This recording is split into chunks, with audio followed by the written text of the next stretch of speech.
What's going on, everyone? My name is Scotty Russell of Perspective Collective, and that's my platform that I create, teach, and speak under, as well as coach. And today I'm going to break down my latest digital ink brush set, brushes for Procreate. So, this is my staple brushes I've been fine tuning and customizing for over 8 months now. And basically, the whole goal was I was busy being a dad. I was doing a podcast, doing freelance coaching on the side, and I just needed a way to do all of this quickly outside of my day job in an efficient manner that still gave me that ink analog hand drawn feel. And that's what I've been doing, and that's what I created doing these. And so today I'm going to be test driving them and show them how they become a staple in all my illustration, my calligraphy, and my lettering work. And just a quick breakdown before we dive into this. There is 32 total inking brushes. There's going to be 8 clean monoline pens that mimic a micron. Basically think like a digital micron here. And then there's 8 rough versions of it as well. From super fine all the way to super bold. So you can get a variety range of line work sizes and detail. And along with that, I have 8 clean brush pens as well as 8 rough brush pens. And then there is included 6 bonus brushes. So the main one is the Type pencil sketch. I use that for all my base sketching and for shading areas as well. We'll break that down here. I also include the precision eraser. It's perfect for those tiny little nook and crannies, as well as it'll cover a large area to erase from your artboard. And there's a large fill brush just to quickly fill large areas as well. And then finally, there are 3 stippling brushes. Disregard the 4th one. That was a test one I was working on earlier this morning, but you can disregard that. That's not in the pack, as it's not anything important right now. And let's get started. So how I like to work, I have, first off, say this is my pencil sketch. I use the Type pencil for all of this that mimics a lead holder. I keep everything on its own layers, lots of times in groups as well. And to make sure I'm being careful and not working destructively, I'll make sure to duplicate all of that. And then I'll flatten it. And so now I have this new layer. All right, I can turn that one off. So I'm working on top of this when I'm inking. And from there, if I get going and I start filling up my layers, or I'm like getting to a point where I don't want to delete things, I will simply just duplicate this file, condense and combine a lot of layers to save space, especially like I'm doing inking. So I'll have my base sketch file, and here, I'll even show you. And then here's all like my inking ones. So you can see how these have progressed. And you can just see I spent a lot of time in Procreate. Here's like all the work I've created with these brushes, but I digress. So let's get jamming. First off, let's kick off with the Type pencil sketch. Make a new layer. Now this is great for any type of sketching, but especially like keeping things tight. If you're a line work, fine liner kind of person, you like working with super tight pencil. And with this, you could just draw right as it is and you're good, or you can actually kind of sketch it in as well, whatever floats your boat if you have more clouds that you want to make. What also is pretty cool about this brush is you can tilt it to the side, a little bit of an angle, and you can start getting shading. You shade it a little bit by tilting it, but then if you really, really put it on its side, you can get some pretty wicked texture. Then you can come up here if you wanted and get this smudge tool. You can change the size. You can go really, really small. So say you were just like strictly working with like a pencil artist, you can start getting in here and, kind of doing some shading, especially if you're doing like portrait work, anatomy study. So really, really great for that too. Let's get into some inking. So let's start off with the digital ink brush set area. And let's lead in with, this has probably become my go-to one. I always liked the micron feel, but I always kind of wanted to roughen things up, and that's what this brush set gave me. It was an opportunity to experiment with more rough imperfectness in my work, because I always wanted those clean, crispy lines. And you can get that with these, but you can also get it like rough, gritty, and grimy, which I also like too. And that really gives it that hand-drawn feel. So if I was to start inking, I could just do it in a straight line. And I'm using the rough brush pen medium. I could just do it in a straight line, or if I really wanted to get like loose and organic shapes, I can just kind of like move my hand back and forth as I'm going.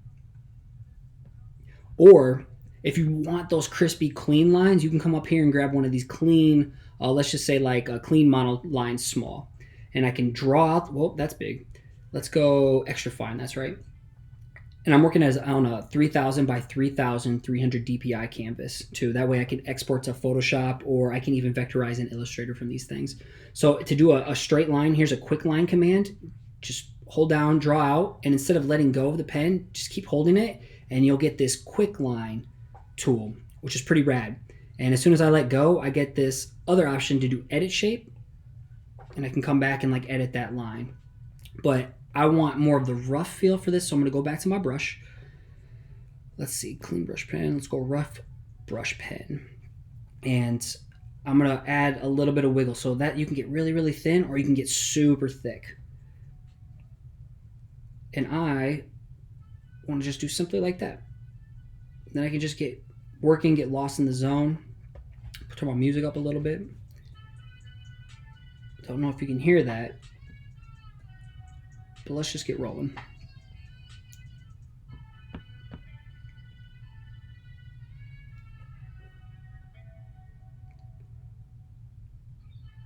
And I should also say, these all come at 50% streamline right here. I like that little mix of it. It gives a nice little curve to it as well, but it still kind of keeps that human gestural. So you can start seeing here, if I took this streamline down,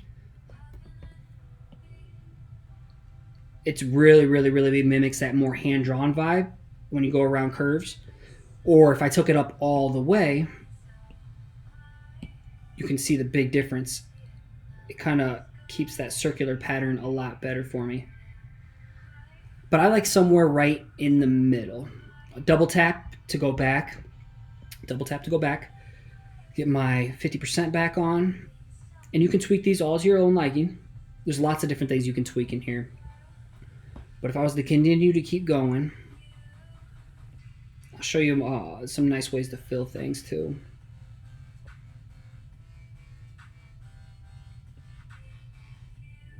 And there's a reason why I'm kind of overlapping certain corners, because I'm just going to use like a fill technique here in a little bit.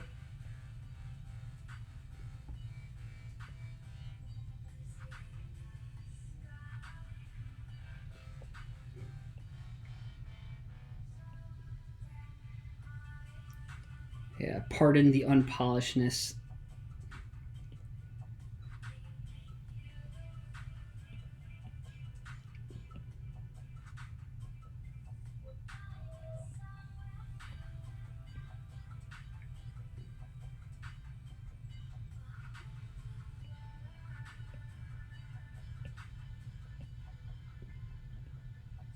One more letter. Yeah, I can get really, really, really shaky on that one if I wanted to. You can see that grit in there versus the clean lines. So it's really whatever you want.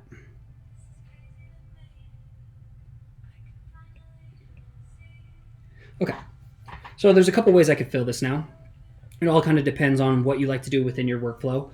A lot of people will just drag and drop over here, which is nice. Sometimes it can give you a bad fill, but if you drop and just hold it, you can work with your thresholds, which is a pretty cool trick.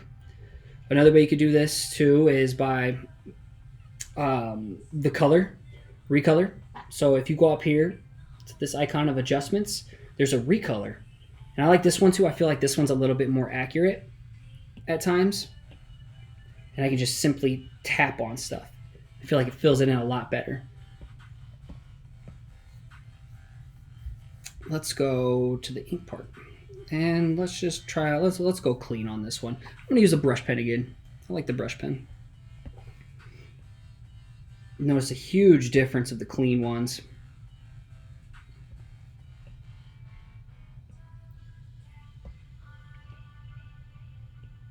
Again, you can go straight line if I wanted, super thin. It doesn't really matter if you're filling it.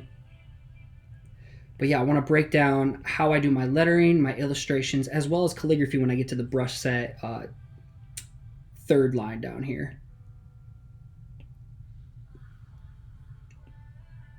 And that's when the pressure sensitivity really, really, really comes into play.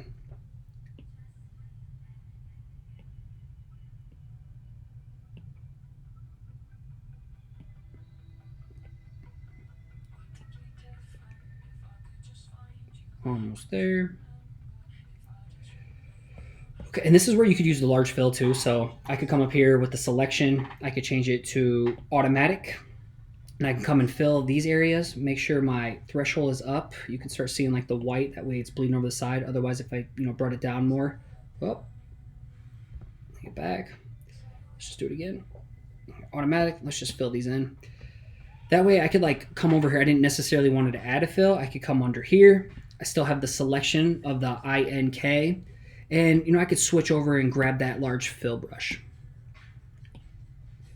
But you can see the threshold was a little off right there. And that's where something like this comes in really, really handy too. If I set this as a reference layer and I come underneath, I can unselect this now. So if I came in here as a reference layer, select those real quick again. Let's take that. There we go. I was at 0. That's why I was doing that. So bump that threshold up. Get those selected. You can also set that as a reference layer, and that way, any other layer that you're on, it'll just reference those outlines instead of directly filling in there. And so I can come in now with that large fill brush, fill that out, which is really, really helpful and handy, especially if you want to like blend gradients and stuff like that. Or you could come up here and do the recolor artwork. I like this one too. And it like pick any kind of area outside. So there we go. Tap, tap, tap. See, that fills in nice and clean.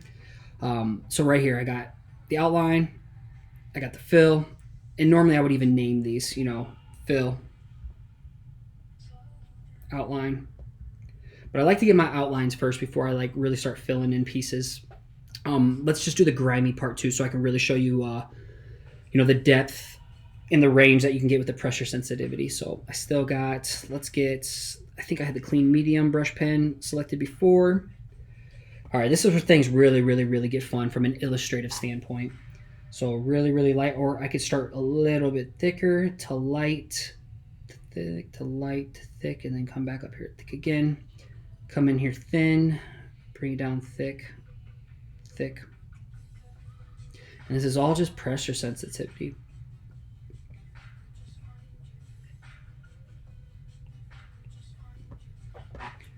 Let's come here. And sometimes I don't even follow like the pencil sketch. I just kind of let the pen do its thing. The sketch is just kind of like a base I can start off with, and then, let your creativity, let your mind kind of just take over from there.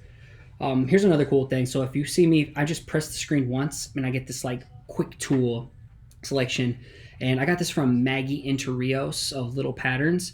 And basically if I just flick my finger down, you can see on the top right, it immediately goes to my eraser. If I flick it up real quick, it can go up. Otherwise, I can tap the screen to bring them up. Here, in case you want to screenshot that, I have it set to from the top all the way around, like going clockwise. I have it from paint. If I flick my finger to the top right, it fills the layer. So, for example, if I flip it top right, just filled everything. If I had something like selected or sent to a reference layer, it would just fill that area up. But I have the selection tool. If I go down, if I select down as the eraser, if I flip it to the bottom left, it flips my, there we go, flips my canvas horizontally. Or I can clear the layer and just get rid of something real quick. So I just got rid of those super quick without having to always come up in here. So if you're the person in like Illustrator, Photoshop, InDesign, and use hotkeys or function keys, this is basically like a quick gesture for hotkeys, which is super handy. Like I want to work fast. I got a lot of stuff to do in a day, and I got a kid and toddler, and I'll have a newborn at home, so I have to work quickly. So whatever I can do to speed up my workflow, you better believe that's what I'm going to do. So let's keep it rolling. Just finish up this grimy part a little bit. Thick, thin, thick, thin. Very similar to calligraphy, which we're going to get to here next. The whole concept of thick and thins. That's why these brushes work great for calligraphy as well. Now let's just come in here and do this. Okay, we get the point. So if I started turning off this, let's add this as let's call this grime. So if I was turning this off, you can still see my base sketch. And honestly, I'd probably would make this all a group now. Call it ink. This will be digital. And let's move on to the calligraphy part. Let's see, I'm going to go back to, let's go to rough brush pen medium. Now let's have some fun. I got to set still at 50% for my streamline. Start heavy, thick, and thin. So if you're a calligraphy person, so I could like get a little bit more copper plate like that. You got to go thick on your downstrokes, thin on your upstrokes. Thick. Thick to thin, and finish out a little bit thick. Not perfect, but you get what I mean. So start off thin, come down thick. And that tight pencil sketch, that basically just serves as like the skeleton for my lettering or my calligraphy or my illustrations. But as you can see here, I'll start putting that weight in the shading and stress on those downstrokes. I can add a little flourish in there if I wanted to. I could go straight down. I could add kind of like this curve in. Come out, finish. Start heavy. Let it slowly taper off with the pressure sensitivity. This can be tricky on where to put that stress, that weight. So, especially if it's brush script, heavy, thin, heavy, thin, heavy, thin. Some people like to put it on the spine over here, so I could start here, heavy, light, like this is the spine of an S. How did I do here? I'm just gonna roll with a version, call it a day. All right, we'll add the heavy on the spine. It felt right at the moment. All right, come back in here, a little bit of heavy. Let's lighten it up a little bit. There we go. Heavy on the down, thin on the up. I could do like a fatter top right here, or I could go back to like what I did on the H on the entry stroke and kind of like curve it a little bit. That's not horrible. Let me finish that exit stroke a little bit better. There you go. Underline, match that on top. Now, I could come back in now. I would make a new layer. Let's call this just brush script, or let's call it brush set, I mean.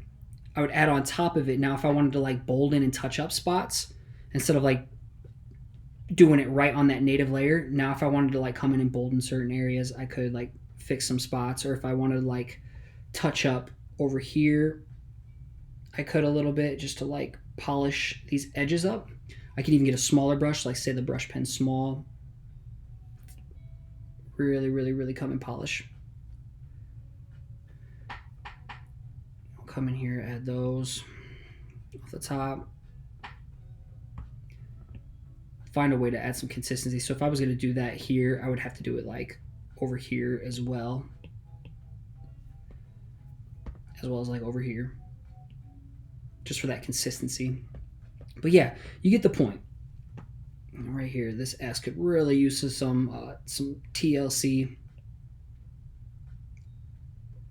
But yeah, that's how you can use it right there for like your lettering and your calligraphy. And if I was to come on here, I would, probably add a new layer now, and I would call these like extrusions or kind of like spurs coming off of it.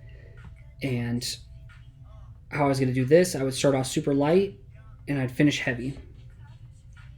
Light and heavy, light, heavy, light and heavy. And here's a cool trick too. So this is how I do these depth and dimensions. So let me turn off this layer. I'm gonna duplicate the top layer, bring it down, and then I'm gonna go back to it, hit that little N symbol, and then just turn the opacity down. And let's have uniform and magnetic checked. And also, I like in the bicubic, I have bicubic set for the interpolation instead of nearest neighbor or bilinear. I feel like when you scale stuff, it doesn't like butcher it as badly, being that's a raster program. But yeah, now that I got this, I can scale it down. And let's move it up a little bit. And honestly, I would probably start pencil first.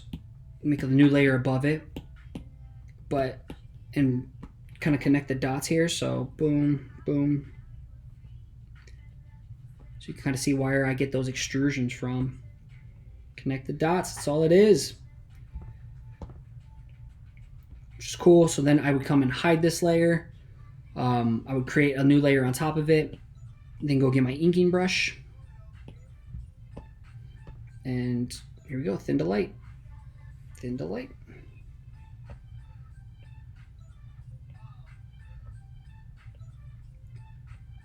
Pretty straightforward stuff, but a nice little way to add some depth. You know, I could also like, you know, if I really wanted to add it all in, I could complete it all. Kind of just like trace over the outline. And that gives you a nice little cool effect too. It doesn't have to be tapered, you just fill it in. So, yeah. Let me hide that, and let me get rid of that. Turn back on my pencil sketch. Yeah, always keep your layers organized and name them, especially if you're like exporting and finishing it in Photoshop. You're really, really, really going to thank yourself. All right, let's do some clouds at the top, and let's come in and like attack the cat, or the T-Rex attack the cat. That sounds horrible. Or maybe we can do the UFO or something like that. So let's see. I want to start with the rough brush pen small. Let's go with the clean. Let's just test drive. Let's do... I'll save the sky elements to a monoline. So let me go in here. Let's do a clean one. Hidden layer. Where's my new layer at? So let's add all these together real quick. These should be together. There's my ink. Let's turn that off, delete, delete, delete. So this would all be like my main copy, my title. Now I'd be starting in like the sky. So this would be clouds. So I would have like a whole layer of everything in the sky. So my clouds, my balloon, my UFO, whatever, that would all be sky elements.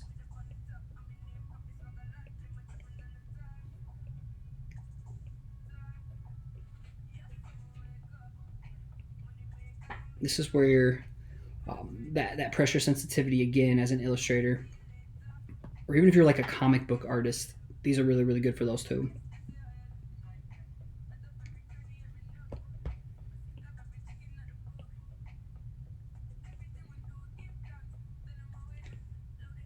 We'll ink just a portion of this, and then I'll go into you know, some stippling, and then we'll go into one of the characters down there, the T-Rex or the kitty. You know, if we got time, I'll break down some coloring.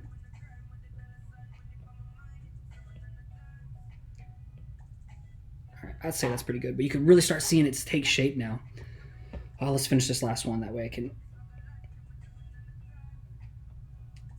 can go in and detail into this part. I could get crazy if I wanted to right there.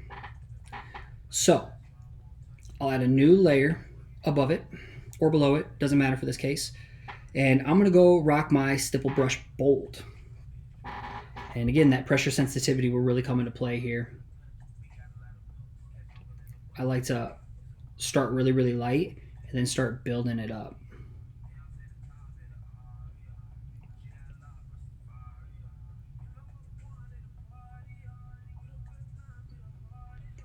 And if I really wanted to get in these tight areas, that's what these are for. So I got the brush pen medium and the stipple brush fine. So let's hit that medium real quick, and you can start really seeing it, you know, fill in those areas.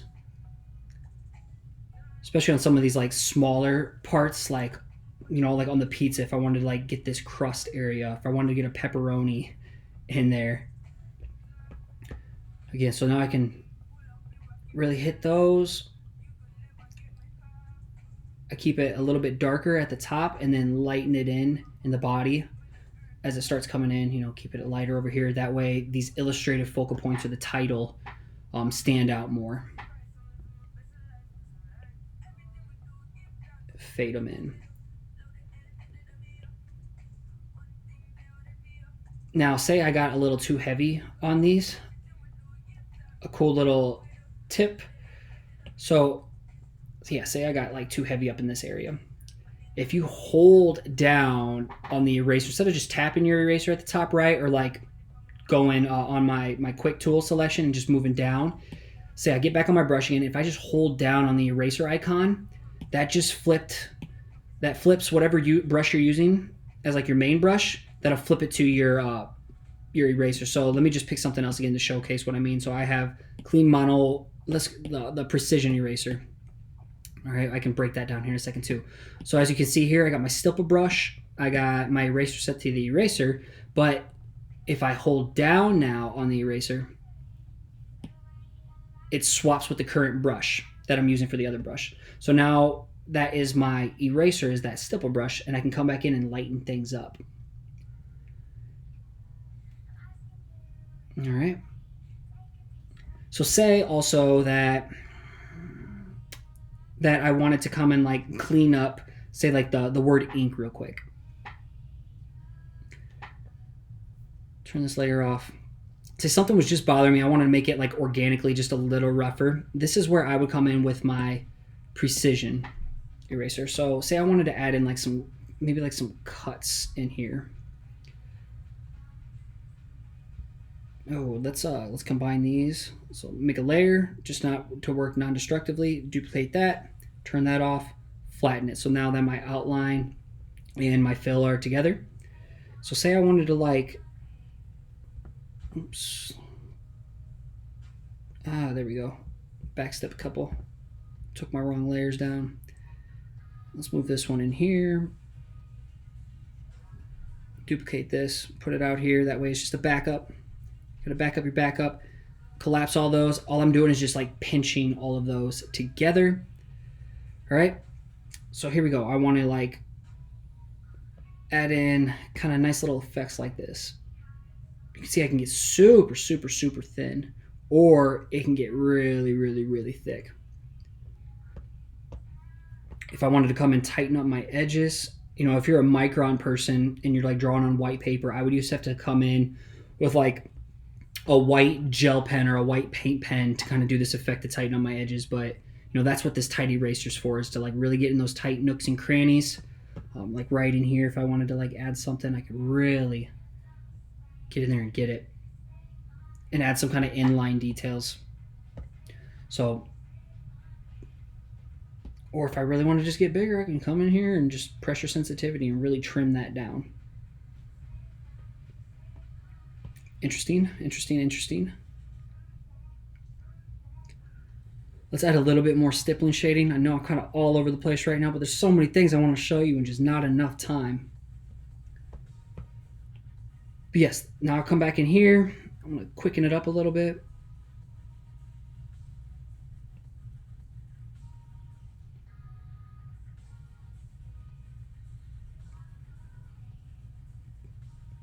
And I don't know about you, but like this brush has saved me so many times. Like for years, you know, when I worked strictly analog, I love stippling and all, but man, sometimes my hand would feel like it was going to fall off. So hence why this has become a go-to in my regimen for shading.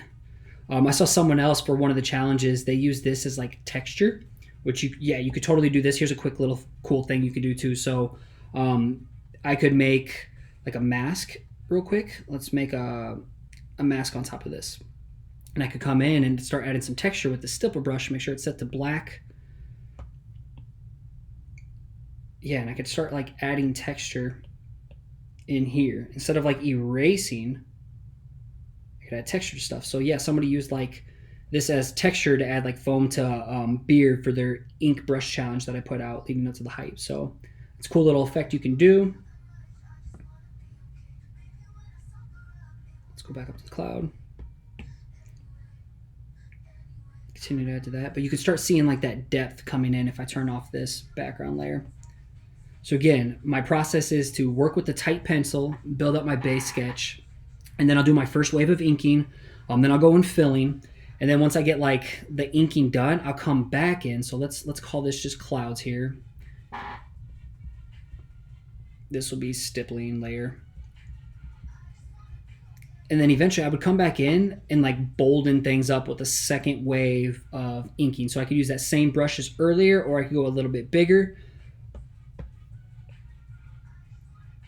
And that's when things really start popping. You can get like separation.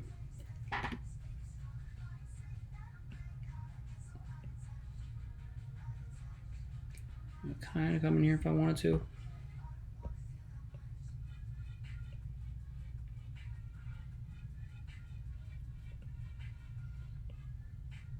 You see where I'm going with this. Okay, turn this back on. Oh, let's see. I want to just like get rid of this over here.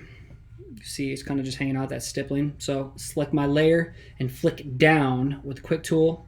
And there you go. There's my eraser. Flick back up. Now I got that. Flick down. I can erase it real quick. Powerful stuff. Turn this back on. All right, let's jump on the cat. Gosh, attack the cat, jump on the cat. None of that's working right now. So if I'm looking at like hierarchy, I got my clouds and my sky. I got my title area. I got my pencil sketch. I should just call this tight sketch. You know, and I could lock it too if I really, really wanted to. Alpha lock it. So let's jump, or let's work on the cat now. Use my medium brush pen. Maybe take this down just a little bit more. And let's get rocking.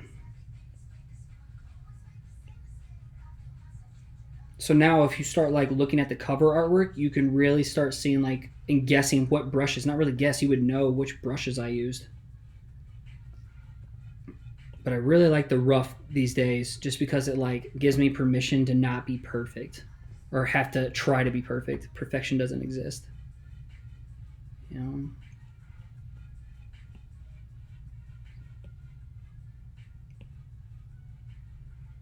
And I'll show you some like fine line details here in a second too.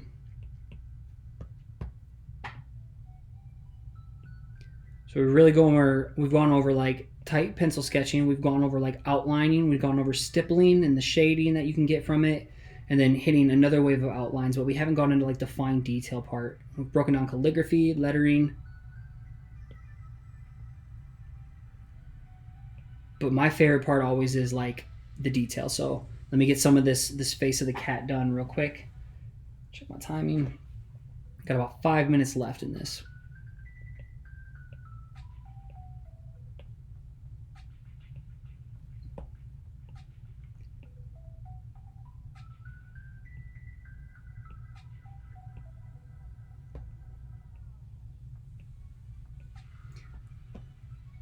Almost to that point.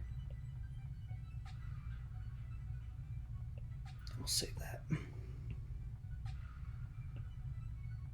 Finish up this eye area and the chin. We'll get rocking. You see how quick you can work, especially if you get that pencil outline done, then you can just go to town. Almost there.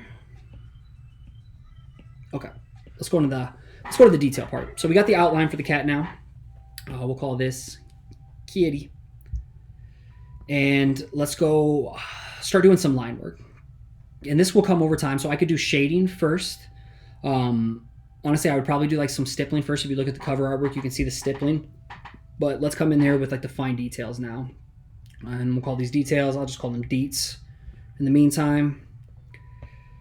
And this is where you can just get lost.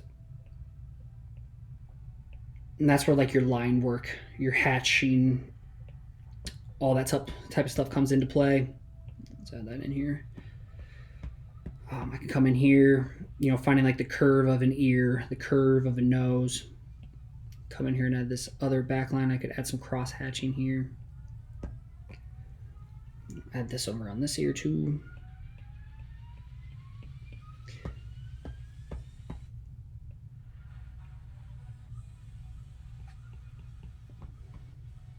You know, maybe something doesn't make sense, but damn it, it looks pretty cool in the long run once you just get rolling with it.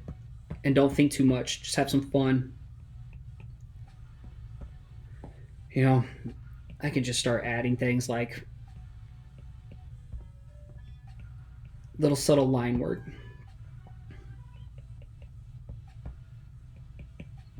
Back and forth. Just creates a little bit more dynamic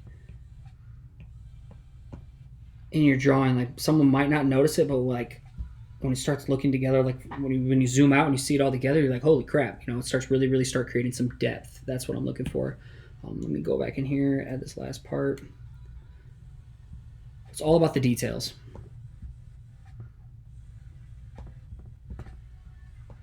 Come on, zoom in. I could come in here and add some details in the eyes if I really wanted to. Come back in here and add some line work on the outside. Add some line work on the outside.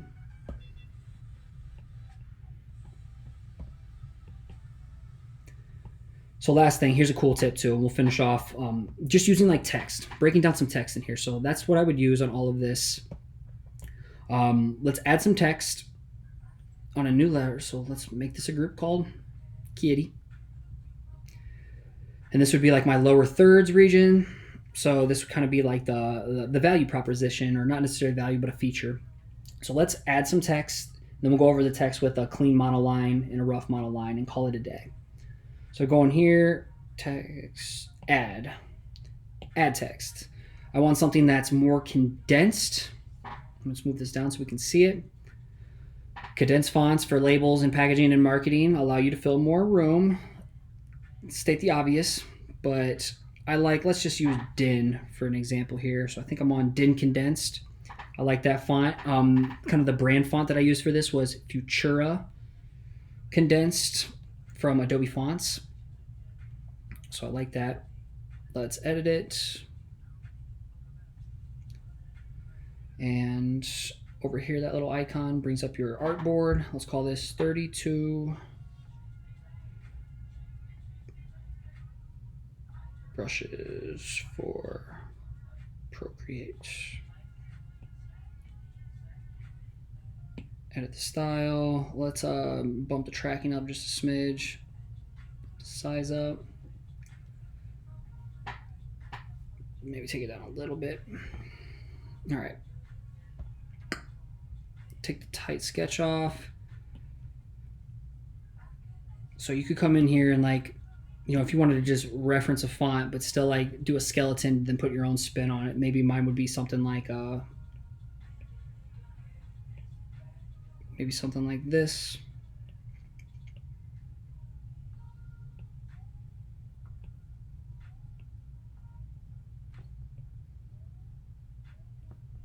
That's looking all right. Get a little funky with that E. Maybe I wanted like some script over here or something, just to break up. I could get super crazy and bring the R under or something like that if I wanted to.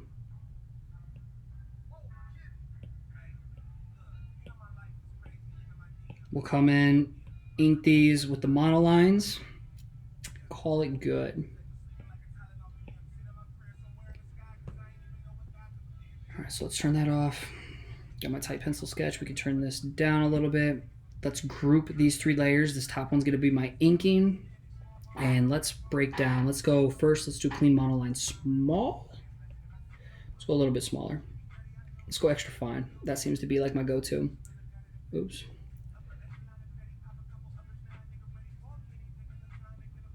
Super clean and crispy. See, I could even do monoline calligraphy in here.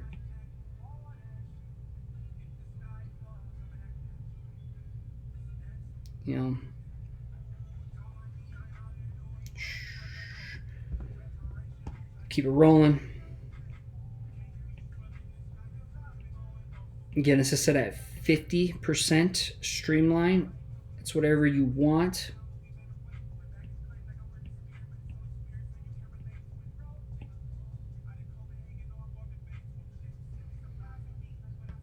And let's go clean monoline, extra fine. So we have our rough monoline. We went with the clean first, and now you can see the rough. So big difference in the two.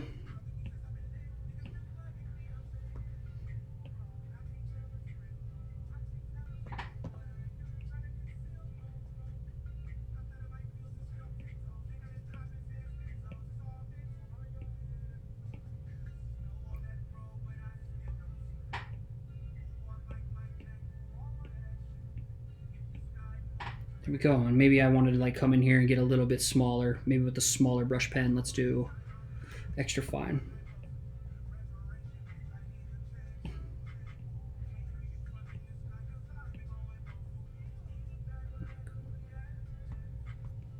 And that, my friends, is a quick little breakdown of all the brushes you will get in the digital ink brush set. So I hope you dig it. I hope you found this helpful, learned a couple tips, especially that quick tool or like the quick line. Those are so powerful. Like I use them all the time for efficiency. But enjoy this. If you have any other questions, just hit me up. More than happy to answer and connect. And then make sure you use the hashtag digital ink brush on all your work. And I will be resharing and featuring your work, as well as potentially using your work in like promotional items on Design Cuts or on my site. So again, thanks so much for your time today. Have an incredible day, and purchase through my link if you're below, so a portion of it goes back to me. Appreciate you guys. Have a great day.